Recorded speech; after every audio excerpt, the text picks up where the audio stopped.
ሰላም ጤና ይስጥልን ተመልካቾቻችን የአፍሪካ ሬኔሳንስ ቴሌቪዥን ዜናዎች ከዚህ በማስከተል ይቀርባሉ። በቅድሚያም አርዕስተ ዜናዎቹን እንሆ።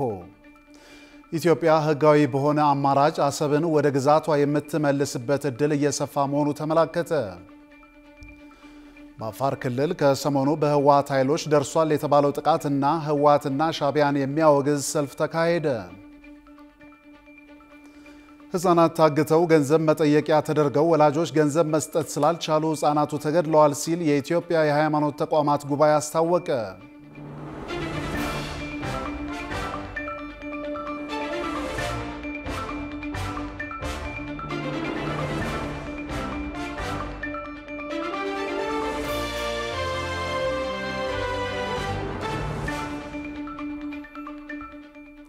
ተመልካቾቻችን በእያላችሁበት የዓለም ጥግ ሰላምታችን ይድረስ። ይህ የአፍሪካ ሬኔሳንስ ቴሌቪዥን የዜና ሰዓት ነው። የተመራረጡ ዜናዎቻችንን ወደ እናንተ እናደርሳለን። አብራችሁ እንድትሆኑ የምጋብዛችሁ አምላክ ኃይላለማየሁ ነኝ። ኢትዮጵያ ህጋዊ በሆነ አማራጭ አሰብን ወደ ግዛቷ የምትመልስበት እድል እየሰፋ መሆኑ ተመላከተ። በዚህ ህጋዊ አካሄድ ዙሪያ አንድ ታዋቂ የኢትዮጵያ ጄኔራልና 3 ጉምቱ ምሁራን ያንሸራሸሩትን ሐሳብ አካቶ የአብስራ ገዛኸኝ ቀጣዩን ዘገባ አዘጋጅቷል።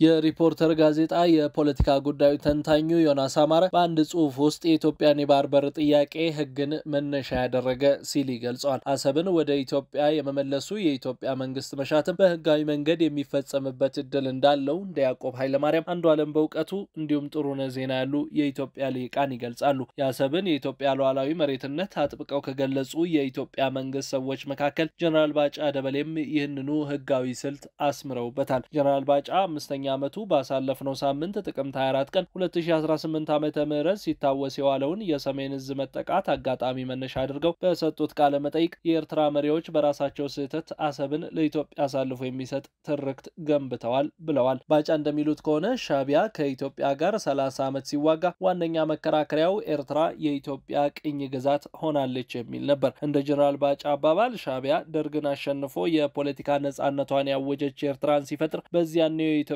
ሽግግር መንግስት ውስጥ ስህተት ተሰርቷል።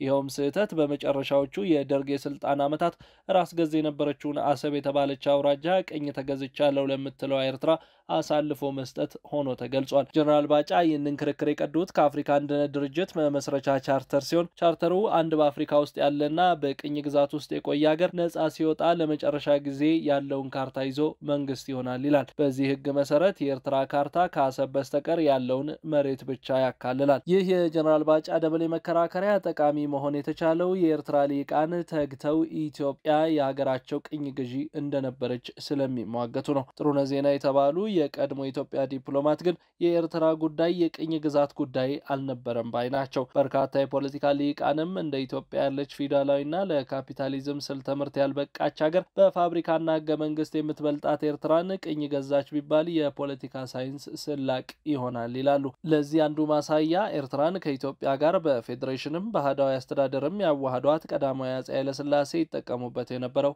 አገላለጽ ነው። ቀዳማዊ አፄ ኃይለ ሥላሴ ኤርትራን ወደ እሳቸው ንጉሳዊ መንግስት በፌዴሬሽን ከመቀላቀላቸው በፊት በአውሮፓ ኢምፔሪያሊስት ሀገራት ቅኝ ግዛት የተያዘች የኢትዮጵያ አንዱ ሀገር አድርገው ይመለከቷት ነበር። አምባሳደር ዘውዴ ረታ የኤርትራ ጉዳይ ሲሉ ባስነበቡት ዳጎስ ያለ መጽሐፋቸው ውስጥ የህይወታችንን መቆየት የምንመኘው በቅኝ ገዢዎች የተወሰዱብንን ሀገሮቻችንን ለማስመለስ ጊዜ እንድናገኝ ነው የተሰኘውን የቀዳማዊ አፄ ኃይለ ሥላሴ ንግግር በማጣቀስ ይህንን የንጉሱን እምነት ያረጋግጡልናል። ቀዳማዊ አፄ ኃይለ ሥላሴ ከሁለተኛው የዓለም ጦርነት መጠናቀቅ በኋላ አድርገውታል ተብሎ በዘውዴ ረታ በተጠቀሰላቸው በዚህ ቃላቸው ሀገሮቻችን ያሏቸው በጊዜው በእንግሊዝ አስተዳደር ስር የነበሩትን ኤርትራን፣ ኦጋዴንንና ጋምቤላን ነው። ስለሆነም ለንጉሰ ነገስቱ ኤርትራ በኦቶማን ቱርኮች፣ በግብጾች፣ በጣሊያኖችና በእንግሊዞች ቅኝ አገዛዝ ስር የኖረች የኢትዮጵያ ግዛት አፄ ቁራጭ እንጂ የእናት ሀገሯ ኢትዮጵያ ቅኝ ግዛት ተደርጋ አትታሰብም ነበር። ግርማዊነታቸው በዚህ ታሪካዊ ቃላቸው ውስጥ አገሮቻችን ሲሉ በብዙ ቁጥር የጠቀሷቸው የኢትዮጵያ የግዛት አካላት እስከ ጅቡቲ፣ ሶማሊያና ሶማሌላንድ ድረስ ሊዘረጉ እንደሚችሉ የጻፉም አሉ። የሰለሞናዊ ስርወ መንግስት ወራሽና በዘይላና በርበራ ወደቦች ሲነግዱ እስከ መቋዲሾ እየዘመቱ አገር ሲገዙ ጅቡቲን የግዛታቸው አካል አድርገው ሲኖሩ የነበሩ የሸዋ ነገስታት ግርፍ የሆኑት ቀዳማዊ ኃይለ ሥላሴ ዙሪያዋን እንደ ጀበና በተከረከመች ሀገር መሪነት እንዲቀጥሉ ሲገደዱም ያዘኑ ይመስላሉ። ቀዳማዊ አፄ ኃይለ ሥላሴ የጥንቷ ሰፊና ሁሉን አድራጊ ሀገር ለመመለስ ያላቸውን መሻት በግልጽ ያሳዩበት ሁነኛ ነገር ተደርጎ የሚገለጽ የተገለጸውም አባ ጠቅል የተሰኘው የፈረሳቸው መጠሪያ ስም ነው። በእርግጥም እኚህ ንጉስ ለመላ አፍሪካ ቀንድ ጠቅላይነት ሲታተሩ ኖረው ከፊል ሶማሌን፣ ከፊል ሱዳንን እንዲሁም መላ ኤርትራን ጠቅልለው አልፈዋል። ይህንን አባ ጠቅል በኤርትራ ላይ የፈጸሙትን የፖለቲካ ግብ ኤርትራውያኑ እንደ ቅኝ ግዛት ቆጥረውት በተለያዩ ሰነዶች ላይ አስፍረውታል። ነገሩ በታሪክ አጋጣሚ ኢትዮጵያ እንደ አሰብ ያሉ ግዛቶችን ስትፈልግ ራሳቸውን ኢሳያስ አፈወርቂ አብርሃን የህግ አጣብቂኝ ውስጥ የከተተ ሆኗል። በአፋር ክልል ከሰሞኑ በህወሓት ኃይሎች ደርሷል የተባለውን ጥቃትና ህወሓትና ሻዕቢያን የሚያወግዝ ሰልፍ ተካሄደ። በተያያዘ ዜና ህወሓት በአፋር ተፈጽሟል ከተባለው ጥቃት በኋላ ለተመድ በላከው ደብዳቤ የፌዴራል መንግስት በትግራይ ሰራዊት ላይ የድሮን ጥቃት ፈጽሟል የሚል ክስ አሰምቷል። ጽዮን ላይኩን ተጨማሪ አላት። በአሁኑ ወቅት በኢትዮጵያ ብሎም በአፍሪካ ቀንድ ባለው የፖለቲካ ውጥረት ላይ ቁልፍ ተደርጎ የሚወሰደው ቦታ የአፋር መሬት ነው። አፋር ኢትዮጵያ ከኤርትራ ጋር በገባችበት እሰጥ ገባም ሆነ በተያያዥነት በፌዴራል መንግስትና በህወሓት መካከል በተፈጠረው መካረር ላይ ትኩረት ያረፈበት ቦታ ሆኗል። ከሰሞኑ በዚሁ በአፋር ክልል የትግራይ አዋሳኝ አካባቢዎች የተፈጠሩ ችግሮችና ከአፋር ክልል መንግስትና ከክልሉ ከተወጣጡ ማህበረሰቦች በኩል የተሰጠው የአጸፋ ምላሽም ለዚሁ ማሳያ ነው። ባሳለፍነው ሳምንት ረቡዕ ጥቅምት 26 ምሽት በአፋር ክልል ተፈጽሟል ከተባለውና ጥቃት ፈጽሟል የተባለው ህወሓትም ሆነ የትግራይ ክልል የሐሰት ወሬ እንደሆነ ካሳወቀው ጥቃት በኋላም በአካባቢው ያለው ውጥረት ይበልጥ ጨምሯል። የትግራይ ጊዜያዊ አስተዳደር ጥቃቱን የፈጸመው ራሱ ከሳሹ መሆኑን ሲገልጽ፣ ህወሓት ደግሞ በአፋር የተፈጠረው ችግር ፌዴራል መንግስቱ ከትግራይ ኃይል የተገነጠሉ ታጣቂዎችን ተጠቅሞ ዓለም አቀፉ ማህበረሰብን ለማታለል ያደረገው ማደናገሪያ ነው ብሎታል። ህወሓት ይህንን ጥቃት ተከትሎ የፌዴራል መንግስት የትግራይ ሰራዊት ላይ የድሮን ጥቃት ፈጽሟል የሚል ክስ ለተባበሩት መንግስታት ድርጅት አስገብቷል። በዚህ የህወሓት የክስ ደብዳቤ እንደሰፈረው ህወሓት የኢትዮጵያ መንግስት የፕሪቶሪያውን ስምምነት መጣሱንና ለዚህም ማሳያ ናቸው ያላቸውን ጉዳዮች ዘርዝሯል። ከነዚህም መካከል በአፋር ክልል የሚንቀሳቀሱ ታጣቂዎችን በማደራጀትና በማስታጠቅ የኢትዮጵያ መንግስት የከሰሰው ህወሓት ይህንን የሚያደርገው ትግራይን የማፍረስ ስትራቴጂውን ለማሳካትና የክልሉ ህዝብ እርስ በርስ እንዲጠፋፋ በማሰብ እንደሆነም ገልጿል። እነዚህን ታጣቂዎች በመጠቀም ሌላ ዙር ጦርነት ለመክፈት የኢትዮጵያ መንግስት ዓለም አቀፉ ማህበረሰብ ለማታለል ሰፊ የማደናገሪያ ስራ እየሰራ ነው ሲልም ነው ህወሓት በመግለጫ የከሰሰው። ህወሓት አክሎም የአፋር ብሔራዊ ክልላዊ መንግስት ኮሙኒኬሽን ቢሮ ትግራይን የሚያወኩ ወንጀለኞችን ከለላ ሰጥቶ ለሌላ ጦርነት የጥፋት መሳሪያ እየሆነ ነው ሲል ገልጿል። ህወሓት ለጥቃቱ ተጠያቂ ያደረገው ፌዴራል መንግስትም ቢሆንም ግን የአፋር ክልል መንግስት ኮሙኒኬሽን ቢሮ ዛሬ ረፋዱን በማህበራዊ ትስስር ገጹ ላይ ባጋራው ምስል በአፋር ክልል ሰሜናዊ ዞን መጋሌና አብዓላ ወረዳ የሰሞኑን የህወሓት ትንኮሳ የሚቃወም እንዲሁም ህወሓትና ሻዕቢያን የሚቃወም ሰላማዊ ሰልፍ ማካሄዳቸውን አሳይቷል። ቢሮው በአፋር ክልል ኪልባቲ ራሱ ዞን የመጋሌና አብዓላ ወረዳ ህዝብ የህወሓትና የሻዕቢያ ተላላኪዎች የኢትዮጵያን ሰላም ለማደፍረስ የሚያደርጉትን የጥፋት እንቅስቃሴ ተቃውመዋል የሚል ሰልፍ አካሂደዋል ነው ያለው። ባሳለፍነው ሳምንት በአፋር ከተፈጸመው ጥቃት ጀምሮ በተፈጠሩ ጉዳዮች ዙሪያ የፌዴራል መንግስት ምንም አይነት አስተያየት አለመስጠቱ የተመላከተ ሲሆን ህወሓት ለተመድ በላከው ደብዳቤም ዙሪያ እስካሁን ፌዴራል መንግስት በይፋ የሰጠው ምላሽ የለም። ህፃናት ታግተው ገንዘብ መጠየቂያ ተደርገው ወላጆች ገንዘብ መስጠት ስላልቻሉ ህፃናቱ ተገድለዋል ሲል የኢትዮጵያ የሃይማኖት ተቋማት ጉባኤ አስታወቀ። የኢትዮጵያ የሃይማኖት ተቋማት ጉባኤ ያሰማራው አጣሪ ኮሚቴ በአርሲ የተፈጸመውን ጥቃት በተመለከተ የደረሰበትን የመጀመሪያ ደረጃ ሪፖርት ለመገናኛ ብዙሃን ይፋ አድርጓል። የኢትዮጵያ ሃይማኖት ተቋማት ጉባኤ በኦሮሚያ ክልል አርሲ ዞን የተፈጸመውን ጥቃት በተመለከተ ያሰማራውን አጣሪ ኮሚቴ የደረሰበትን የመጀመሪያ ደረጃ ሪፖርት በዛሬው ዕለት ለመገናኛ ብዙሃን ይፋ አድርጓል። በአጣሪ ኮሚቴው ከኢትዮጵያ ኦርቶዶክስ ተዋሕዶ ቤተክርስቲያን 3፣ ከኢትዮጵያ እስልምና ጉዳዮች ጠቅላይ ምክር ቤትና ከኦሮሚያ እስልምና ጉዳዮች ከፍተኛ ምክር ቤት 2 እንዲሁም ከጉባኤው 2 ባለሙያዎች እንደተካተቱበት በመግለጫው ተጠቅሷል። ልኡኩ ወደ ስፍራው አቅንቶ ለመንቀሳቀስ የጸጥታ ሁኔታው ስጋት እንዳይሆንበት የኦሮሚያ ክልል ሰላምና ጸጥታ ቢሮ ኃይሎች ጋራ መንቀሳቀሳቸውን የጉባኤው ዋና ጸሐፊ ቀሲስ ታጋይ ታደለ ተናግረዋል። ቡድኑ ከጥቅምት 25 እስከ 30 ድረስ በስፍራው በመገኘት ያካሄደውን ጥናት በተመለከተ ማብራሪያ የሰጡት የአጣሪ ኮሚቴው ሰብሳቢ መላከ ሰላም ዳዊት ያሬድ እንደገለጹት ቡድኑ ጥናት ያደረገባቸው አካባቢዎች በአርሲ ዞን በሚገኙት ጉና፣ ሲርካ፣ መርቲና ቆላቢ ወረዳዎች ናቸው። ኮሚቴው ጉዳዩን ለማጣራት የተጠቀማቸው ዘዴዎች ቃለ መጠይቅ፣ የቡድን ውይይትና የማህበረሰብ የሰላም ኮንፈረንስ ሲሆን በቃለ መጠይቆቹ የተጎጂ ቤተሰቦችን ጨምሮ የሃይማኖት አባቶች፣ የሀገር ሽማግሌዎች፣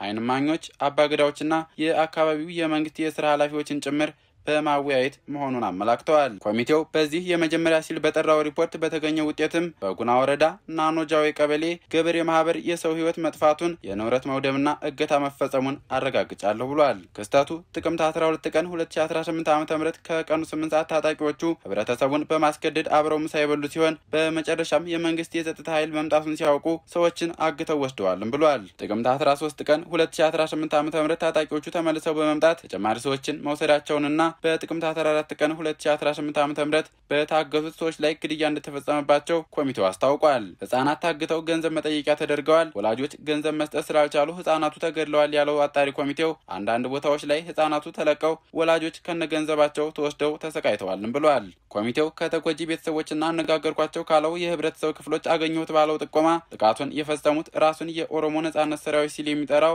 መንግስት ሸኔ ሲል በሽብርተኝነት የፈረጀው ቡድንና የፋኖ ኃይሎች ናቸው ሲሉ እንደነገሩት ሲያመለክት ሌሎች ደግሞ ማንነታቸውን የማያውቋቸው እና በሌሊት የሚንቀሳቀሱ ምንም አይነት የሃይማኖት መገለጫ የሌላቸው የታጠቁ ቡድኖች ስለመሆናቸው ነግረውኛል ብሏል። ጥቃት የተፈጸመባቸውና የሞቱትን ዜጎች አስመልክቶ አህዛዊ መረጃ በቀጣይ በማጣራት ከነሙሉ ማንነታቸው ይፋ አደርጋለሁ ያለው ኮሚቴው የጥቃቱን መድረስ ተከትሎ በተለያዩ አካላት ሲወጡ የነበሩ መግለጫዎች በስፍራው ካለው መረጃ ጋር ክፍተት ታይቶባቸዋል ባይ ነው።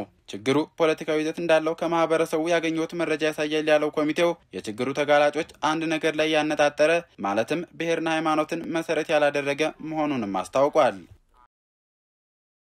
ከጎዳና ስብከትና ልመና ጋር በተያያዘ የሚታዩ ችግሮችን የእምነት አባቶች የማያስቆሙ ከሆነ የሚመለከተው አካል ሕግ እንደሚያስከብር ተገለጸ። ይህ በእንዲህ እንዳለ በሃይማኖቶች መካከል የሚታዩ የጥላቻ ንግግሮች እየተበራከቱ መምጣታቸው ተገልጿል።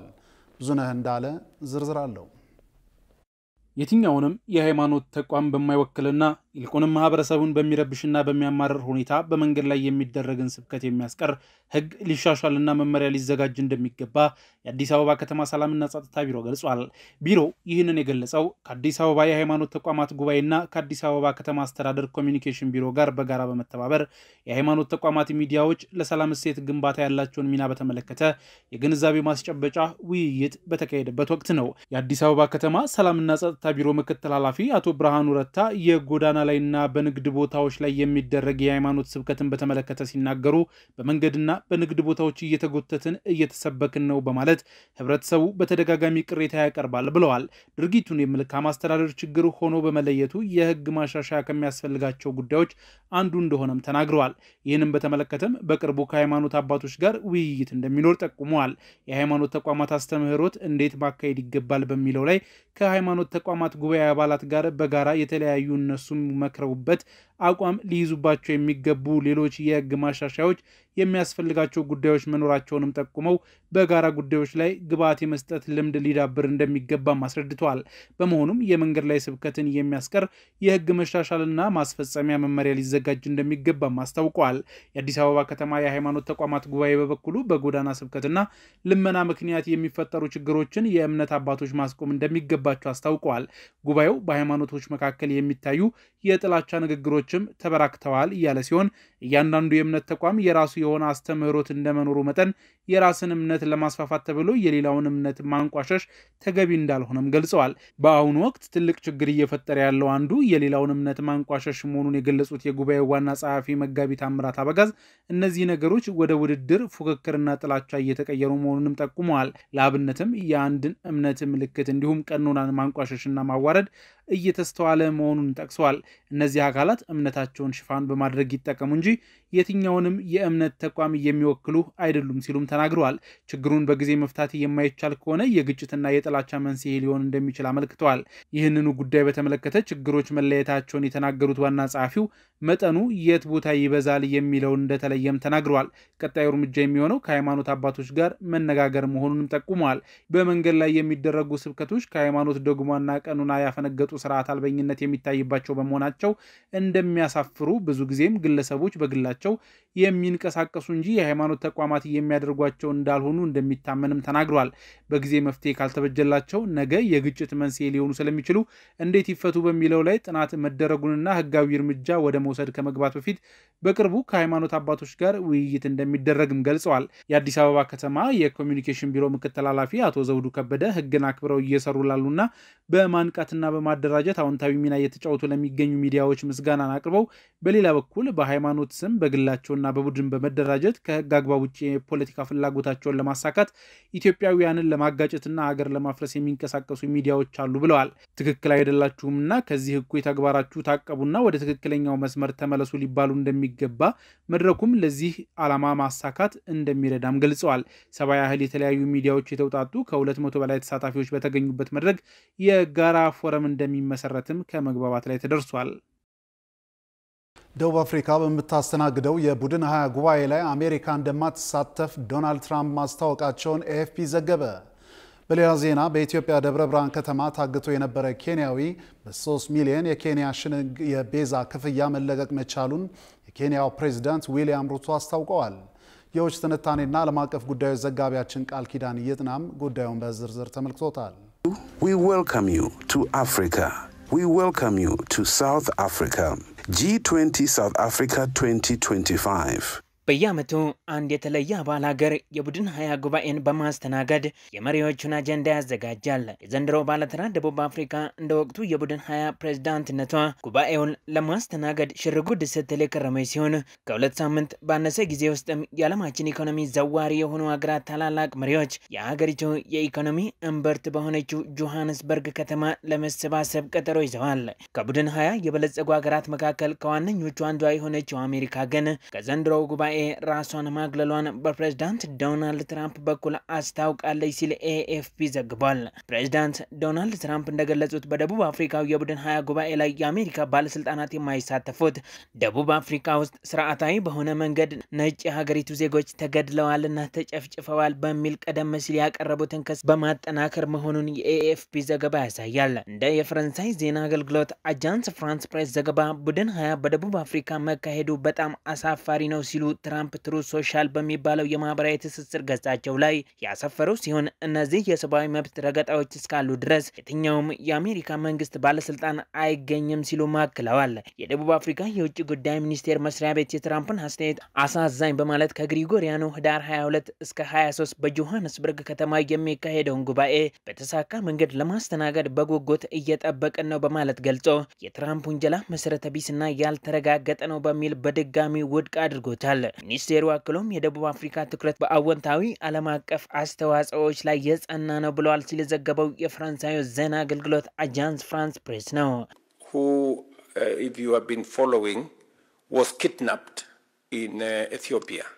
በሌላ ዜና በኢትዮጵያ በአጋቾች ተይዞ የቆየው ኬንያዊ ዜጋ 3 ሚሊዮን ሽልንግ ከተከፈለ በኋላ መለቀቁን ፕሬዝዳንት ዊሊያም ሩቶ አስታውቀዋል። ከአዲስ አበባ በ120 ኪሎ ሜትር ርቀት ላይ በምትገኘው ደብረ ብርሃን ከተማ አንድ የመስታወት ማሸጊያ ፋብሪካ ውስጥ ስራ አስኪያጅ እንደነበር የተገለጸው ሳሙኤል ሙቡጋ የተባለው ኬንያዊ ግለሰብ ስራ ቦታው ታግቶ የተወሰደው ጥቅምት 18 ቀን 2018 ዓ.ም መሆኑን የመገናኛ ብዙሃን ዘገባዎች ያመለክታሉ። የኬንያው ፕሬዝዳንት ዊሊያም ሩቶ ከኢትዮጵያ መንግስት ጋር በመተባበርና በአዲስ አበባ ያሉት አምባሳደራቸው ባደረጉት ጥረት 3 ሚሊዮን የኬንያ ሽልንግ ለአጋቾች ከተከፈለ በኋላ ሳሙኤል ሙቡጋ የተባለው ዜጋቸው መለቀቁን ይፋ አድርገዋል። Of 3 million shillings, but the company that Njagi was involved in working for has paid that amount. We now have Mr. Njagi in our embassy in Addis, and we will take him back home. ሳሙኤል በደብረ ብርሃን ከተማ ተቀጥሮ ከሚሰራበት ድርጅት ታግቶ እንደተወሰደ የኬንያ ኤምባሲ ለኢትዮጵያ መንግስት ጉዳዩን ካሳወቀ በኋላ ድርድሮች መደረጋቸው የተገለጸ ሲሆን እንደ ፕሬዝዳንት ዊሊያም ሩቶ ገለጻም 3 ሚሊዮን የኬንያ ሽልንግ በአጋቾች መጠየቁን ተከትሎ ክፍያው ሳሙኤል ይሰራበት በነበረው ድርጅት በኩል ለአጋቾቹ ተፈጽሞ ግለሰቡ ሊለቀቅ ችሏል። ከቅርብ ጊዜያት ወዲህ በኢትዮጵያ በተለያዩ አካባቢዎች በታጠቁ አካላት የሚፈጸሙ እገታዎች ነዋሪውን ማማረሩ እንደቀጠለ ሲሆን ወንጀሉን እንደ ዋነኛ የገቢ ማግኛ ምንጭ አድርገው በርካቶችን በየለቱ እያገቱ ወስደው በመቶ ሺዎች አለያም በሚሊዮን የሚቆጠር ገንዘብ እንደሚጠይቁ የሚነገሩት ታጣቂዎች አሁን ደግሞ አድማሳቸውን በማስፋት በኢትዮጵያ የሚሰሩ የውጭ ሀገራት ዜጎችን እያገቱ ገንዘብ መጠየቅ መጀመራቸው በኢትዮጵያ መልካም ገጽታ ላይ የሚያሳርፈው ጥላ ያሳሰባቸው ወገኖች መንግስት አፋጣኝና የማያዳግም እርምጃ በመውሰድ ለችግሩ ከትኩረት ያለፈ እልባት እንዲሰጠው ጥሪ ማቅረባቸውን ለመታዘብ ችለናል። ክቡራትና ክቡራን ተመልካቾቻችን አሁንም የአፍሪካ ሬኔሳንስ ቴሌቪዥን ዜናዎች እንደቀጠሉ ናቸው። ወደ ቀጣዮቹ ጉዳዮቻችን ከመሻገራችን በፊት ይፋዊ የማህበራዊ ገጾቻችንን ልናስታውሳችሁ ወደድን። በቴሌቪዥን ስርጭት ያለፏችሁን ፕሮግራሞቻችንን ከ1.7 ሚሊዮን በላይ ሰብስክራይበሮች ባሉት አርትስ ቲቪ ወርልድ የዩቲዩብ ገጻችን በኩል ልትከታተሉን ትችላላችሁ። በተጨማሪም በርካታ ተከታዮችን ባፈራንባቸው በፌስቡክ፣ በቀድሞ ትዊተር እና በአሁኑ ኤክስ እንዲሁም በቲክቶክ እና ኢንስታግራም ገጾቻችን በኩል ቤተሰብ መሆን ትችላላችሁ። ውድ ተመልካቾቻችን ካፍታ ቆይታ በኋላ ቅዱስ ጊዮርጊስ ወደ አሸናፊነት የተመለሰበትን የአምስተኛ ሳምንት የኢትዮጵያ ፕሪሚየር ሊግ ጨምሮ የተመራረጡ ስፖርታዊ መረጃዎችን ወደ እናንተ እናደርሳለን። ይጠብቁን። የኩላሊት ህሙማን ማህበር ፕሬዝዳንት ዶክተር ሰለሞን አሰፋ ከዚህ ዓለም በሞት ተለዩ። በተመሳሳይ ዜና አንጋፋው የታሪክ ምሁርና ተመራማሪ ፕሮፌሰር ላጲሶ ጌዴሌቦ ባደረባቸው ህመም በሕክምና ሲረዱ ቆይተው በዛሬው ዕለት በ87 ዓመታቸው ከዚህ ዓለም በሞት ተለይተዋል። ቃል ኪዳን ኤርሚያስ ዝርዝር አላት። የኢትዮጵያ ኩላሊት እጥበት በጎ አድራጎት ድርጅት ዋና ስራ አስኪያጅ የነበሩት ዶክተር ሰለሞን አሰፋ በ58 ዓመታቸው ባጋጠማቸው የልብ ህመም ምክንያት ከዚህ ዓለም በሞት ተለይተዋል። ዶክተር ሰለሞን አሰፋ ከአባታቸው ከአቶ አሰፋ ከበደና ከእናታቸው ከወይዘሮ አይናለም ገብረስላሴ በመጋቢት ወር በ1959 ዓ.ም በአዲስ አበባ ልዩ ስሙ ቂርቆስ እየተባለ በሚጠራው አካባቢ ተወለዱ።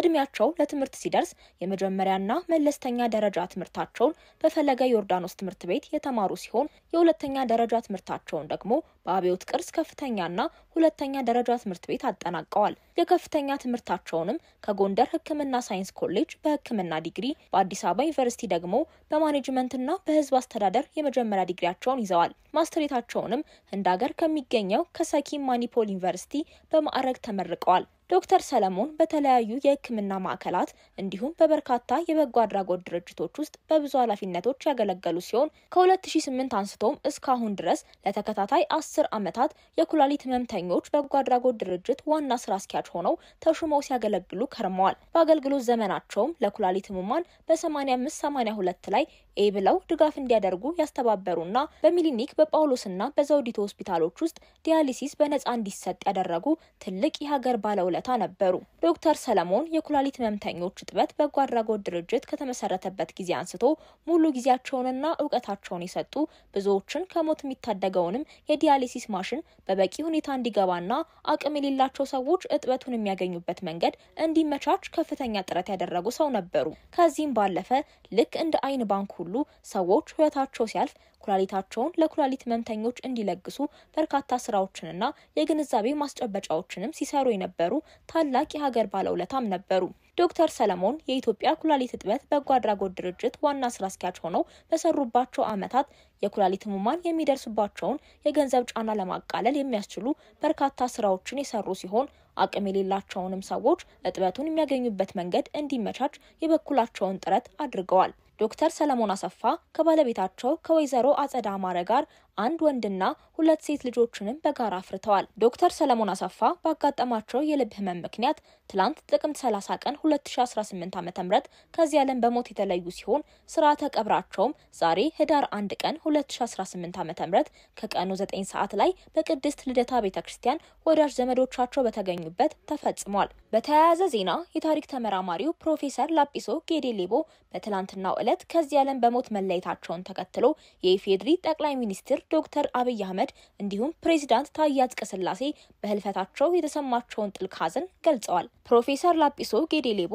በኢትዮጵያ እንዲሁም በአፍሪካ የታሪክ ጥናትና ምርምር በማካሄድ የተለያዩ የታሪክ መጽሐፍትን ለአንባቢያን ያበረከቱ ሲሆን የኢትዮጵያውያንን የጋራ እሴት ባህልና ቋንቋ በማውሳት የህዝብ ታሪክ ጎልቶ እንዲታወቅ ከፍተኛ አስተዋጽኦ ማበረከታቸውም ይነገርላቸዋል። የአስክሬን ሽኝትና የቀብር ስነ ስርዓታቸውም የፊታችን ማክሰኞ ህዳር 2 ቀን 2018 ዓ.ም እንደሚከናወን ተጠቁሟል። አርትስ ቴሌቪዥን በሁለቱም የሀገር ባለውለታዎች ህልፈት የተሰማውን ሐዘን እየገለጸ ለወዳጅ ዘመዶቻቸው እንዲሁም ለመላው ኢትዮጵያውያን መጽናናትን ይመኛል። ኦቪድ ሪል ስቴት ለመጨረሻ ጊዜ የሚደረግ የሽያጭ ኤክስፖ ማዘጋጀቱን አስታወቀ። ኦቪድ ሪል ስቴት ከዳር 22 እስከ ታህሳስ 6 ቀን 2018 ዓ.ም ድረስ በአዲስ አበባ ከተማ 5 የተለያዩ ቦታዎች ለ15 ቀናቶች የሚቆይ ታላቅ የሽያጭ ኤክስፖ ማዘጋጀቱን የተቋሙ ማርኬቲንግ ማኔጀር ወይዘሮ መቅደስ ቀደመ ገልጸዋል። በዚህ መሰረት በገርጂ ፌደራል ቤቶች ኦቪድ ግቢ ውስጥ በገላንጉራ ሳይት በ4 ኪሎ ጥይት ቤት ሳይት ኢትዮ ኪዩባ አዳራሽና ጎልፍ ክለብ ኤክስፖ የሚካሄድ መሆኑን ጠቁመዋል። ኦቪድ ሪል ስቴት በስሩ በሚገኙ ኩባንያዎች በድምሩ ከ10 ሺህ በላይ ለሚሆኑ ዜጎች የስራ ዕድል የፈጠረ ግዙፍ ኩባንያ ነው ያሉ ሲሆን በታማኝ ግብር ከፋይነትም ለሀገራዊ ልማት የበኩሉን አስተዋጽኦ በማድረግ በተደጋጋሚ ለሽልማት የበቃ ተቋም ነው ሲሉም ገልጸዋል። ኦቪድ ሪል ስቴት አልሙኒየም ፎርም ወርክ የተባለውን ዘመናዊ የግንባታ ቴክኖሎጂ ወደ ሀገር ውስጥ በማስገባት በገርጂ የፌዴራል ቤቶች ኮርፖሬሽን ፕሮጀክት 500 ቤቶችን በተቋማዊ የማህበራዊ ኃላፊነት ፕሮጀክቶች ደግሞ 205 ቤቶችን በአጭር ጊዜ ውስጥ አጠናቆ ማስረከቡን ገልጸዋል። የተለያዩ የመኖሪያ ቤቶችና የንግድ ሱቆች በቅናሽ ዋጋ ለሽያጭ የሚቀርቡ ሲሆን በዚህም መሰረት አመቺ የክፍያ ስርዓቶችን በአማራጭነት ማቅረባቸው ተመላክቷል ሲል የዘገበው ሪፖርተራችን ጌታውን አበበ ነው። ክቡራን ተመልካቾች አሁን በእንግሊዝ ፕሪሚየር ሊግ ማንቸስተር ሲቲ የአምናውን የሊጉ አሸናፊ ሊቨርፑልን ድል ማድረጉን ጨምሮ ልዩ ልዩ ስፖርታዊ መረጃዎችን ወደ እናንተ የምናደርስበት ሰዓት ላይ ደርሰናል። ስፖርታዊ መረጃዎቹ በባልደረባችን ዮናስ ግርማ ወደ እናንተ ይደርሳሉ። ከመረጃዎቹ ጋር መልካም ቆይታ። ከአፍሪካ ሪኔሳንስ ቴሌቪዥን የሰዓቱን ስፖርታዊ መረጃዎች ይዘን መተናል። መረጃዎቻችንን ከሀገር ውስጥ እናስቀድማለን። 43ኛው የጃን ሜዳ ኢንተርናሽናል ሀገር አቋራጭ ውድድር በትላንትናው ዕለት በድምቀት ተከናወነ። የ43 ዓመት ዕድሜ ባለጸጋው የጃን ሜዳ ኢንተርናሽናል ሀገር አቋራጭ ሻምፒዮና ከወትሮ በተለየ መልኩ የተለያዩ እንግዶች በተገኙበት በጃን ሜዳ ውድድሮችን አካሄደው በአሜሪካ ፍሎሪዳ ለሚካሄደው ሀገር አቋራጭ ኢትዮጵያን የሚወክሉ አትሌቶችን በመለየት በስኬት መጠናቀቁን የኢትዮጵያ አትሌቲክስ ፌዴሬሽን ይፋ አድርጓል። በሻምፒዮናው ላይ አጠቃላይ 1209 አትሌቶች በሁለቱም ጾታዎች የተሳተፉ ሲሆን ከሱዳንና ታንዛኒያም በተመሳሳይ አንድ አትሌቶች መወዳደራቸው ተገልጿል። በወጣት ሴቶች በ6 ኪሎ ሜትር ውድድር ሽቶጉሚ የኔዋ ንብረትና ማርታ ለማየው በደረጃ የሜዳሊያ ባለቤት ሲሆኑ በ10 ኪሎ ሜትር የአዋቂዎች ደግሞ በረከት ነጋ አሸናፊ ሲሆን በሪዮ አረጋዊና ታደሰ ወርቁ ከኢትዮ ኤሌክትሪክ አሸናፊዎች ሆነዋል። ከተካሄዱ ውድድሮች መካከል አንደኛው 2 ኪሎ ሜትር ሲሆን በሁለቱም ጾታዎች ኢትዮ ኤሌክትሪክ እና ሸገር ከተማ የሜዳሊያ ባለቤት መሆን ችለዋል። በሁለቱም ጾታዎች የወጣት ውድድሮች ላይ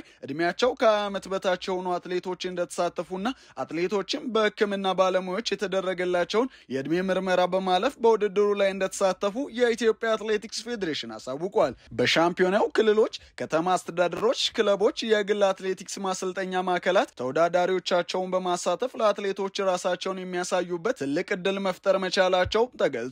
ለአትሌቶች የውድድር ዕድል መፍጠርና በታህሳስ ወር 2018 ዓ.ም በአሜሪካ ፍሎሪዳ ለሚካሄደው 46ኛው የዓለም ሀገር አቋራጭ ውድድር ኢትዮጵያን ወክለው የሚሳተፉ አትሌቶችን መምረጥ ከሻምፒዮናው ዓላማዎች አንዱ መሆኑን የኢትዮጵያ አትሌቲክስ ፌዴሬሽን ፕሬዝዳንት ኮማንደር ስለሺ ስህን ተናግረዋል። አትሌት ቀነኒሳ በቀለን ጨምሮ እንደ ጥሩነሽ ዲባባ ያሉ ለኢትዮጵያውያን በአትሌቲክሱ ትልቅ ውለታ የዋሉ አትሌቶች በተጋባዥነት በተገኙበት ውድድር የኢትዮጵያ አትሌቲክስ ፌዴሬሽን አጠቃላይ ለውድድሩ ዝግጅት 7 ሚሊዮን ብር በጀት መመደቡንም ከውድድሩ በፊት በተሰጠ ጋዜጣዊ መግለጫ ይፋ አድርጎ ነበር። በትላንትናው ዕለት በጃን ሜዳ ለ43ኛ ጊዜ በደማቅ ዝግጅት የተካሄደው ሀገር አቋራጭ ውድድር በሰላምና በስኬት መጠናቀቁንም የኢትዮጵያ አትሌቲክስ ፌዴሬሽን ይፋ አድርጓል።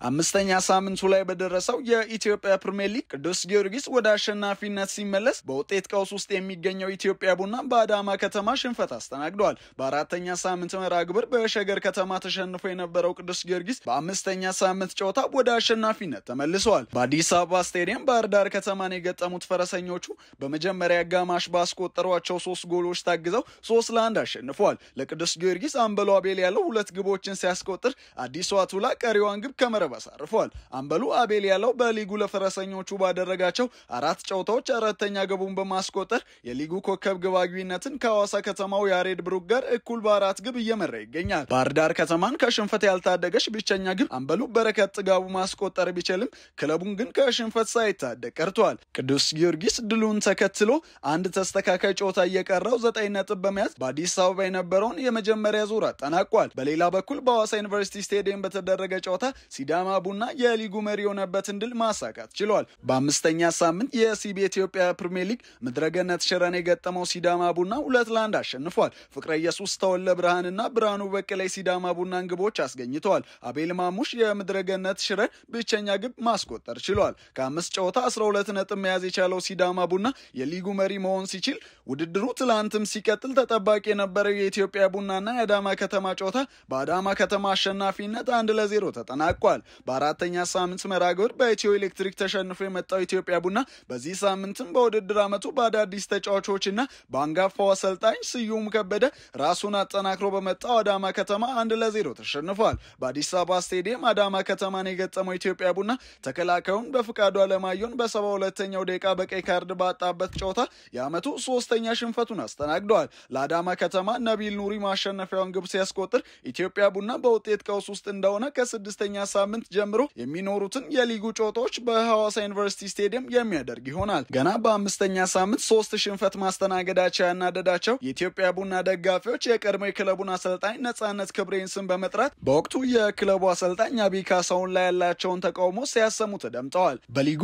ምንም ሽንፈት ያልገጠመውና ምንም ግብ ያልተቆጠረበት አዳማ ከተማ ከ5 ጨዋታ 9 ነጥብ ማግኘት የቻለ ሲሆን ሁለተኛ ተከታታይ ሽንፈት የገጠመው ኢትዮጵያ ቡና ማግኘት ከሚገባው 15 ነጥብ 4ቱን ብቻ አሳክቷል። ሊጉ በሲዳማ ክልል መዲና በሐዋሳም የቀጠለ ሲሆን ሐዋሳ ከተማ ከኢትዮጵያ ንግድ ባንክ ያደረጉትን ጨዋታ 1-1 በሆነ አቻ ውጤት አጠናቋል። ሐዋሳ ከተማ በአመቱ አስደናቂ የውድድር ዓመት እያሳለፈ በሚገኘው የአሬር ብሩክ ግብ ቀዳሚ መሆን ቢችልም ኢትዮጵያ ንግድ ባንክ በአዲስ ግዳይ ግብ አቻ በመሆን ነጥብ ተጋርቶ መውጣት ችሏል። በሌላ የአምስተኛ ሳምንት የሲቢ ኢትዮጵያ ፕሪሚየር ሊግ መርሃ ግብር ሸገር ከተማና ሀዲያ ሆሳዕና በአዲስ አበባ ስቴዲየም ያደረጉት ጨዋታውን በተመሳሳይ ውጤት 1-1 ተጠናቋል። በአምስተኛ ሳምንት የመጨረሻ ጨዋታ መቻል ከፋሲል ከነማ በሐዋሳ ዩኒቨርሲቲ ስቴዲየም ያገናኘው ጨዋታ ያለምንም ግብ ተጠናቋል። አጠቃላይ የአምስተኛ ሳምንት ጨዋታዎች ሲጠናቀቁ ሲዳማ ቡና በ12 ነጥቦች ሊጉን እየመራ ሲገኝ ወልዋሎ ዓዲግራት ዩኒቨርሲቲ በ1 ነጥብ በሊጉ ግርጌ ላይ ተቀምጦ ይገኛል። የ11ኛ ሳምንት የእንግሊዝ ፕሪሚየር ሊግ መርሃ ግብሮች በሳምንቱ መጨረሻ ቀናት ሲደረጉ ማንቸስተር ሲቲ ድል ሲቀናው አርሴናልና ማንቸስተር ዩናይትድ ነጥብ ጥለው ሊቨርፑል ሽንፈት አስተናግደዋል። በ11ኛ ሳምንት የእንግሊዝ ፕሪሚየር ሊግ በሳምንቱ ተጠባቂ ጨዋታ ማንቸስተር ሲቲ የሜርሲሳይዱን ክለብ ሊቨርፑልን በሜዳው አስተናግዶ 3-0 በሆነ ውጤት አሸንፏል። በኢትሃድ ስቴዲየም በተደረገው ጨዋታ የሲቲን የማሸነፊያ ግቦች ኤርሊንግ ሃላንድ፣ ኒኮ ጎንዛሌዝ እና ጀረሚ ዶኩ ከመረብ ማሳረፍ ችለዋል። የ25 ዓመቱ ኖርዌያዊ አጥቂ ኤርሊንግ ሃላንድ በእንግሊዝ ፕሪሚየር ሊግ 99ኛ ግቡን ሲያስቆጥር በውድድር ዓመቱ ደግሞ 14ኛ ግቡ ሆኖ ተመዝግቦለታል። ከጨዋታው 3 ነጥብ ያገኘው የፔፕ ጋርዲዮላው ማንቸስተር ሲቲ ከሊጉ መሪ አርሴናል ያለውን የነጥብ ልዩነት ወደ 4 ዝቅ በማድረግ ሁለተኛ ደረጃ ላይ መቀመጥ ችሏል። የሜርሲሳይዱ ክለብ ሊቨርፑል በበኩሉ በውድድር ዓመቱ ለ5ኛ ጊዜ የተሸነፈ ሲሆን ከአርሴናል ጋር ያለው የነጥብ ልዩነትም ወደ 8 ሰፍቷል። በአሰልጣኝነት ዘመናቸው 1000ኛ ጨዋታቸውን ከሊቨርፑል ጋር ያደረጉት ፔፕ ጋርዲዮላ በድል አጠናቀዋል። በሌላ የ11ኛ ሳምንት የእንግሊዝ ፕሪሚየር ሊግ ጨዋታ የሰሜን ለንደኑ ክለብ አርሴናል ከሜዳው ውጪ ከሰንደርላንድ ጋር ተጫውቶ 2-2 ተለያይቷል።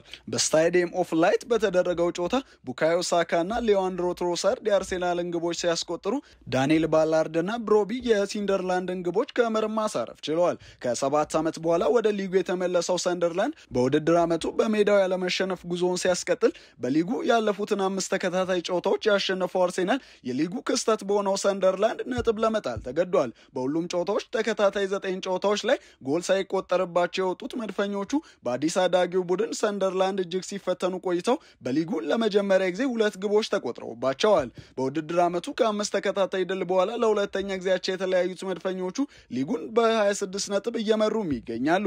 በሌላ ጨዋታ ከሜዳ ውጪ ከቶተንሃም ስፐርስ ጋር የተጫወተው ማንቸስተር ዩናይትድ 2-2 ተለያይቷል። ለማንቸስተር ዩናይትድ ብሪያን ሞቤሞ ባስቆጠራት ግብ እስከ 83ኛው ደቂቃ ድረስ ሲመራ ቢቆይም ባለሜዳዎቹ በ6 ደቂቃ ልዩነት ማቲያስ ቴልና ሪቻርልሰን ባስቆጠሯቸው 2 ግቦች ነጥብ ተጋርተው ወጥተዋል። የቀይ ሰይጣናቱ ተከላካይ ማቲያስ ዴሊት ቀሪዋን ግብ ለማንቸስተር ዩናይትድ በ96ኛው ደቂቃ ላይ ከመረብ ሲያሳርፍ ቶተንሃም ስፐርስ ዩናይትድን በተከታታይ ለ5ኛ ጊዜ የሚያሸንፍበትን አጋጣሚ ሳይጠቀምበት ቀርቷል። በአሰልጣኝ ሩበን አሞሪም የሚመሩት ማንቸስተር ዩናይትዶች ተከታታይ 5 ጨዋታዎችን ያለ ሽንፈት መጓዝ መጓዝ ችለዋል። የምዕራብ ለንደኑ ክለብ ቼልሲ በውጤት ቀውስ ውስጥ የሚገኘውን ወልቭስን አስተናግዶ 3-0 በሆነ ውጤት ማሸነፍ ችሏል። በስታንፎርድ ብሪጅ በተደረገው ጨዋታ ማሎ ጉስቶ፣ ጃኦ ፔድሮ እና ፔድሮ ኔቶ ለቼልሲ የተገኙትን የማሸነፊያ ግቦች ሲያስቆጥሩ ተከታታይ ድላቸውን ያገኙት ሰማያዊ ለባሾቹ በ20 ነጥብ 3ኛ ደረጃ ላይ ተቀምጠዋል። በውጤት ማጣት ምክንያት አሰልጣኙን ያሰናበተው ወልቭስ